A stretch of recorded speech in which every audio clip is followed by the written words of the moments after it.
Om Namo Bhagavate Vasudevaya. Om Namo Bhagavate Vasudevaya. Om Namo Bhagavate Vasudevaya. Reading from the Bhagavad Gita, Chapter 3, Karma Yoga, text number 28 onwards. Tattvavittu Mahabaho Gunakarma Vibhagayoh Guna Guneshu Varatanta Iti Matva Nasajjate. One who is in knowledge of the Absolute Truth, O mighty armed, does not engage himself in the senses and sense gratification, knowing well the difference between work in devotion and work for fruitive results. So, Krishna is talking about a person who is truly intelligent. An intelligent person likes to invest his time and energy in things which can give him happiness in the long run, not just flickering happiness.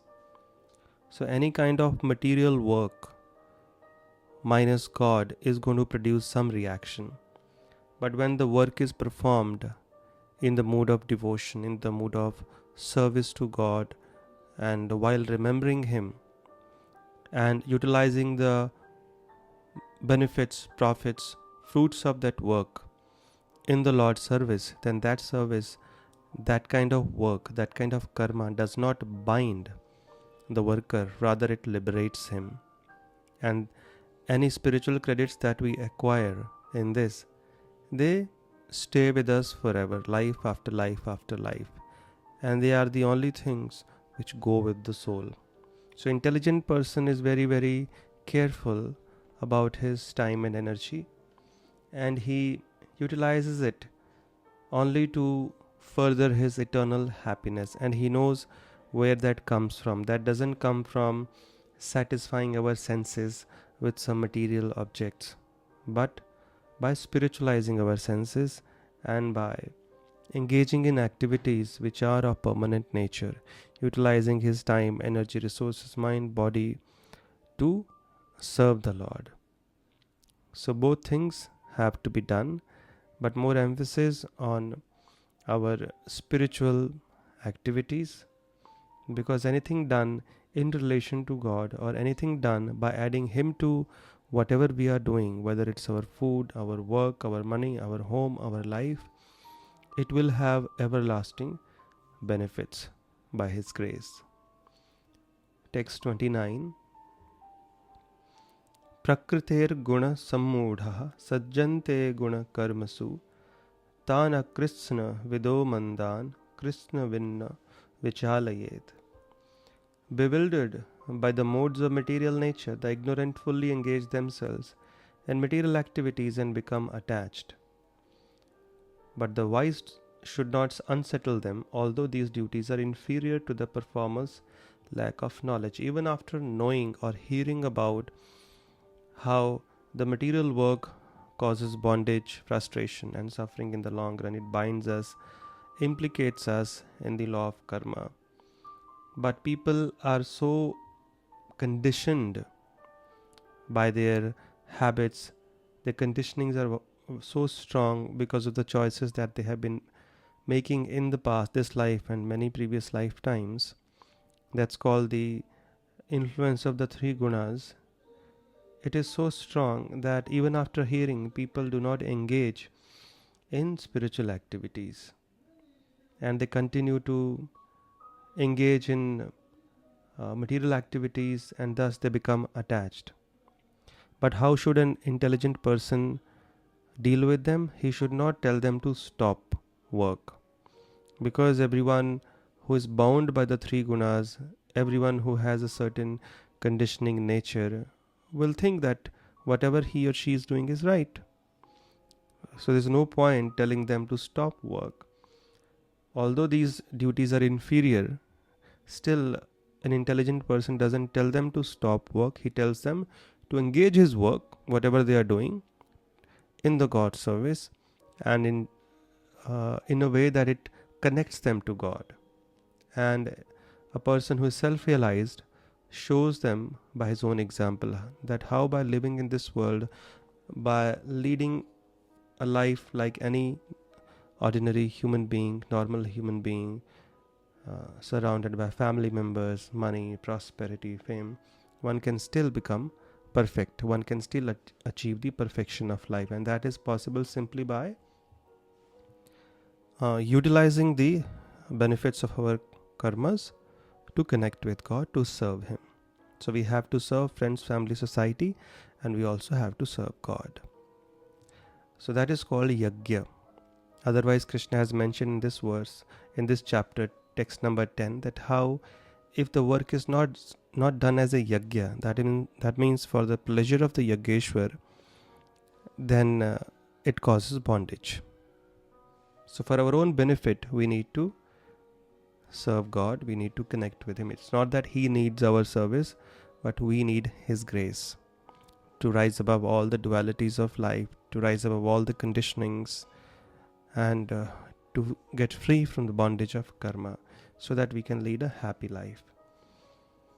Now Krishna is just going to summarize this theme. He's been talking about how a self-realized person must lead an exemplary life to inspire others, and how he should work. Text 30. Mai sarvani karmani sanyasyadhyatma chetasa nirashir nirmamo bhutva yudhyasva bigatajvaraha. Therefore, O Arjuna, surrendering all your works unto me with full knowledge of me, without desires for profit, with no claims to proprietorship, and free from lethargy, fight.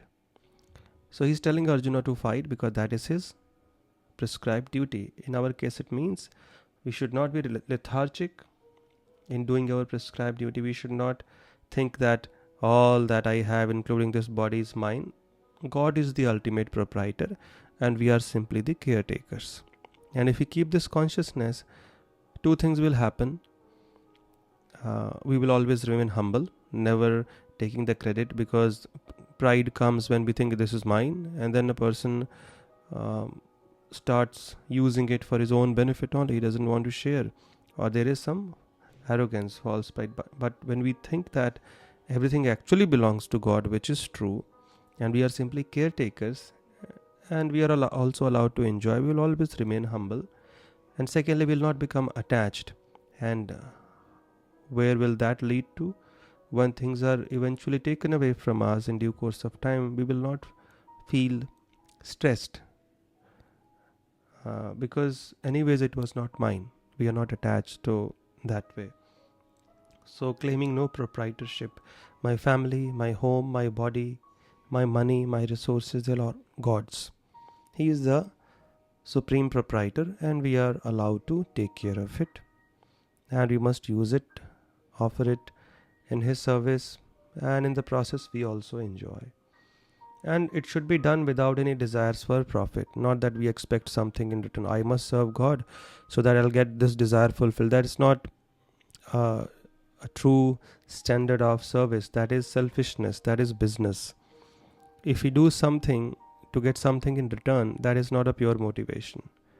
Especially when it comes to God, we must be very, very pure. We should do it just for the sake of it, as our duty, without expecting anything in return. And we are filled with unlimited desires, so that sometimes scares people. Oh, if I don't expect, I work, what about my desires?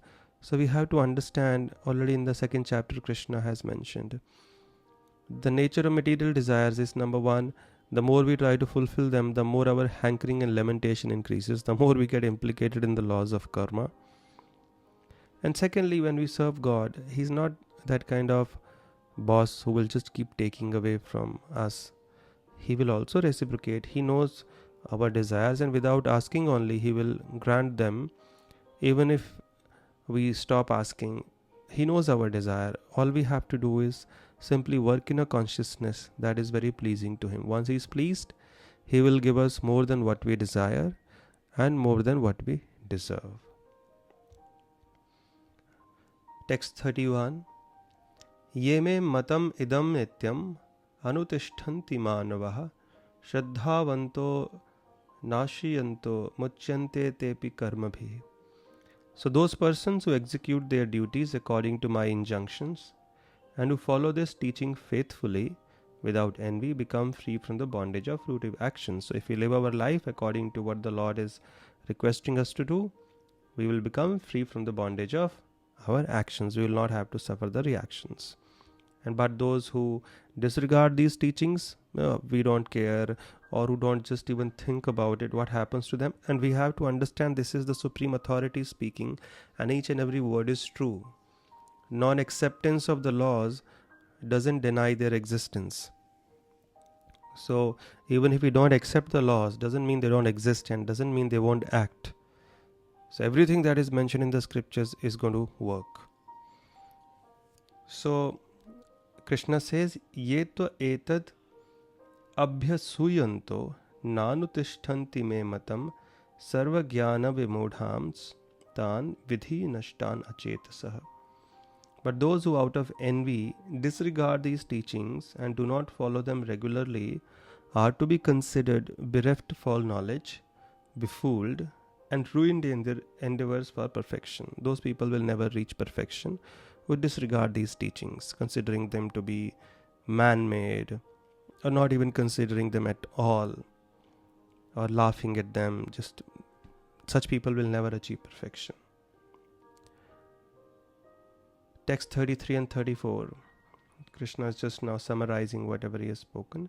Sadrisham chestate swasyaha prakriter jnanavanapi prakritim yanti bhutani nigraha kim karishyati. Even a man of knowledge acts according to his nature. For everyone follows the nature he has acquired from the three modes. What can repression accomplish? Everyone is forced to work according to his nature. So he's telling Arjuna, you will anyways be forced to fight. Even if you run away from this battle, you will anyways end up fighting somewhere else. So you might as well fight here. So no need to change your occupation. Rather use that occupation to serve me. Krishna is telling Arjuna, and through this Arjuna he is telling all of us. 34 and 35. Indriyas indriyasyarthu indriyas yendriyasyarthe raga dvesha vyavastitau tayorna vashamagachet tauhi asya paripanthino. There are principles to regulate attachment and aversion pertaining to the senses and their objects. One should not come under the control of such attachment and aversion because they are stumbling blocks on the path of self-realization. He's talking about the Vedic rituals mentioned in the Vedas, which to fulfill your material desires, they prescribe certain do's and don'ts. Krishna said, don't get attracted by or don't get trapped in this. They are stumbling blocks on the path of self-realization, which is the goal of life, because you will get stuck in those desires, and the nature of them is they just compound your misery. So rather stay away from that. Shreyan swadharmo vigunah paradharmat swaanutishtitat sadharme nidhanam shreyah paradharmo bhayavah. It is far better to discharge one's prescribed duties, even though faultily, than another's duties perfectly. Destruction in the course of performing one's duties is better than engaging in another's duties, for to follow another's path is dangerous. Om Purnamadaha Purnamidam Purnat Purnamadachyate Purnasya Purnamadaya Purnameva Vashishyate. Ishopanishad explains how the Supreme Lord is complete and perfect, and therefore His creation, this phenomenal world, is also completely perfect. There is no loophole. And that also implies that the way God has made us is just perfect for us. But forgetting God's plan, we try to compare ourselves with others. We think the other person is having more than me, better than me, and that comes in the category of the cancer of the mind. Our mind has three cancers: compare, criticize, and complain. So when we actually start comparing ourselves with others and we think, oh, I wish I was like her, I was like him, I had what this person has. So we are basically trying to find fault with God's perfect plan, or we are finding fault with God, which is not right. We have to accept God's plans and continue doing our prescribed duty in whatever situation the Lord has put us in. He knows best. He knows which family we will be best for our growth, which community, which nation, which body. So based on whatever He has done, we have to know what is our prescribed duty and work accordingly. Wherever we are, we just remain situated. And it is better to discharge one's prescribed duties, even though faultily, even if there are certain mistakes, but it is still better rather than trying to perform somebody else's duty perfectly. He's telling Arjuna, you want to become a sannyasi? It's better you fight this battle. This is according to your Kshatriya dharma. Then try to perform a Brahminical or the duty of a sannyasi, because that will not lead you anywhere. To follow another's path is dangerous, and the root cause is the nature, the conditionings we have.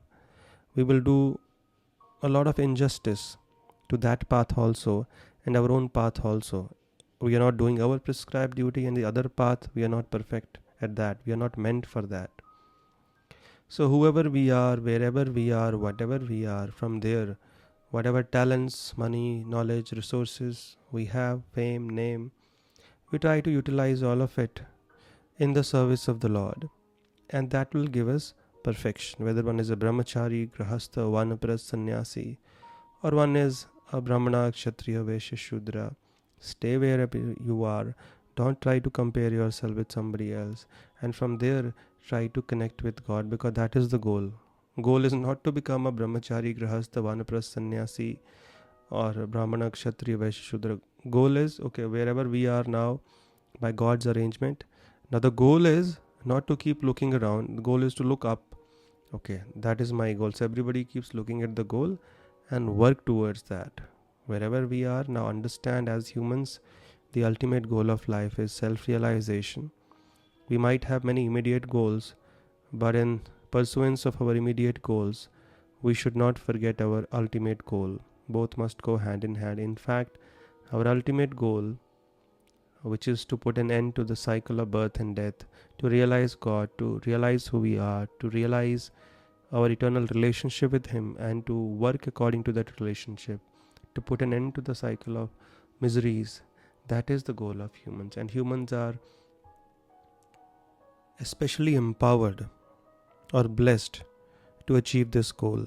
Human life or human body is the perfect vehicle to take us to that destination. So we must realize this by regularly hearing from the scriptures. And Bhagavad Gita is simply the beginning, ABCD of spiritual life. And then gradually we advance. And the more we keep hearing, the more we'll be able to internalize these truths. And the more we internalize, the more we'll be able to work upon them. So thank you very much. The last theme of this chapter is extremely important, which we shall take up from text number 36 in the next podcast. Hare Krishna.